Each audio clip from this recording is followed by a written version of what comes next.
Hey guys, welcome back to the Calibrate Tools and DIY channel.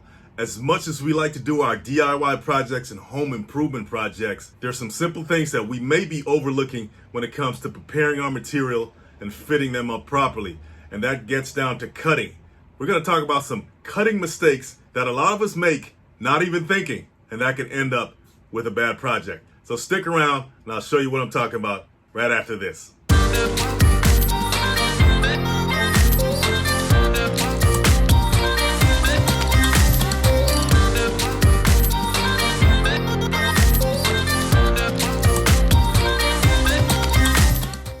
So whether I'm doing a DIY project or I'm out there on the field as a tradesman and I need to cut some wood like this, the simplest cutting mistake can throw the whole project off. Let me show you what I'm talking about. So let's just say I want to cut a 1 foot piece off of this 2x and I want to keep that 1 foot piece for my project.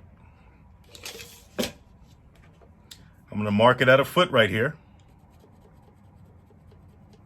Then I'm going to take my speed square, place it on the mark I just made, and draw my cutting line.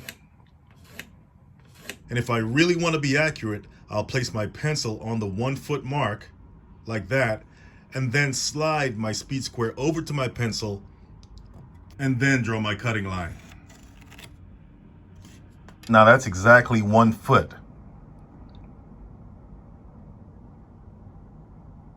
So if I take my wood and I lower the blade exactly on top of that line and cut,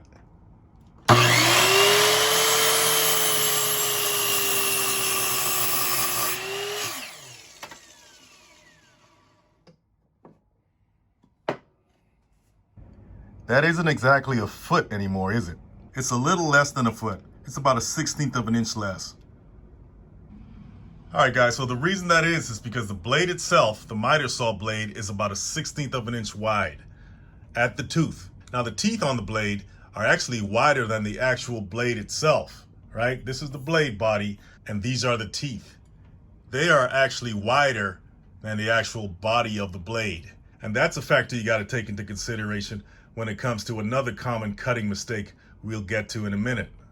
So if you bring your blade down exactly on top of the line, you will cut into your 1 foot measurement, which is what you don't want. You want to bring the blade down onto the scrap side of your material, the part you don't want, which in this case would be the right side. It's also called the waste side.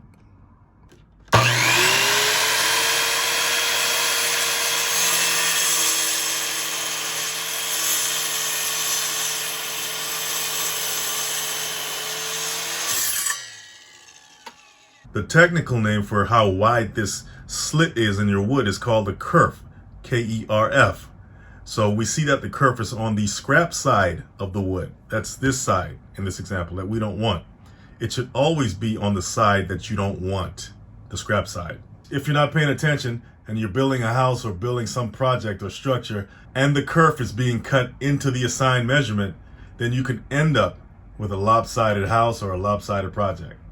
So this is a common DIY mistake and even professional mistake a lot of people make when they're cutting their material. So pay attention to your kerf.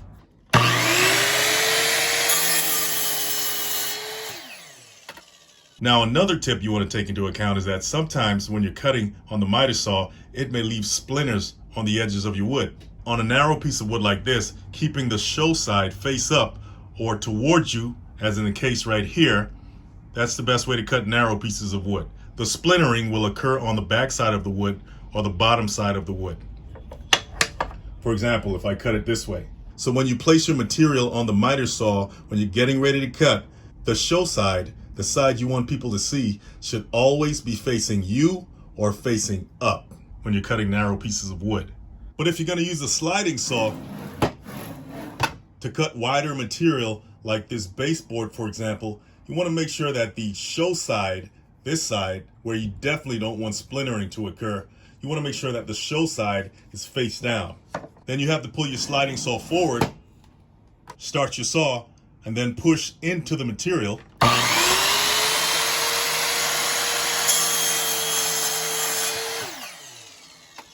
Then any splintering that occurs, which is not much here, will occur on the back side of the material.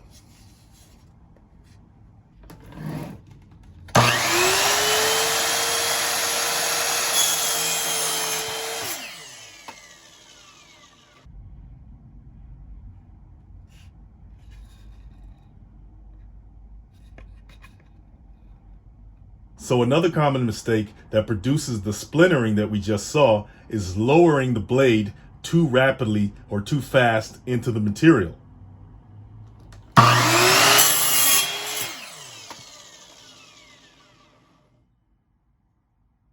To avoid splintering or rough cuts, we want to start up the blade, let it reach full speed, then lower the blade slowly into the material.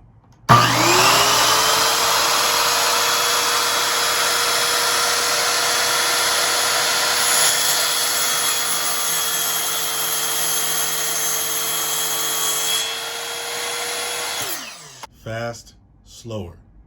So let's just say you made your cut, but you need to shave off just a little bit more, less than 1/16 of an inch off, so it can fit where it needs to be. So what you can do is lower your blade all the way, push your material all the way up against the blade until it touches. Don't push too hard because it can flex the blade and that'll give you an inaccurate cut. Just push it all the way up against the blade until it touches. Then hold the material firmly, lift the blade, and come down on the blade again. You'll notice that the blade stops on top of the material. Why is that? Because the 1/16 of an inch tooth that I told you guys about before, that's wider than the blade, is going to hit the material. And that'll shave off about a 32nd of an inch off of your material.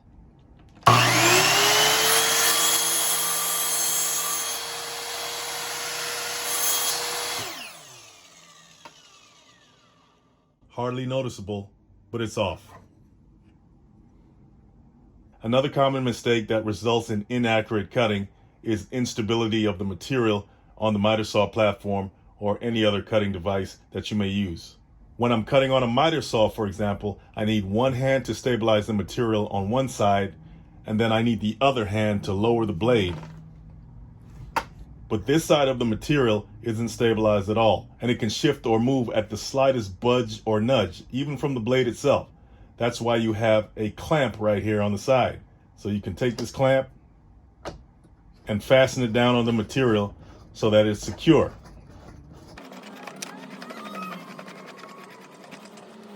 Now you can cut it safely.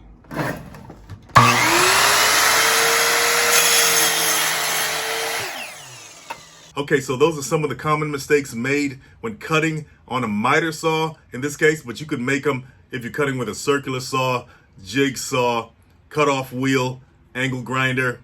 Doesn't matter. Always cut on the scrap side so you won't cut into your assigned measurement, right? If you got something from the content, hit the like, subscribe, and share button. And don't forget to go to calibrate.com to check out some great products we have for you. And don't forget to sign up for the email list as well. Thanks, guys. See you next time.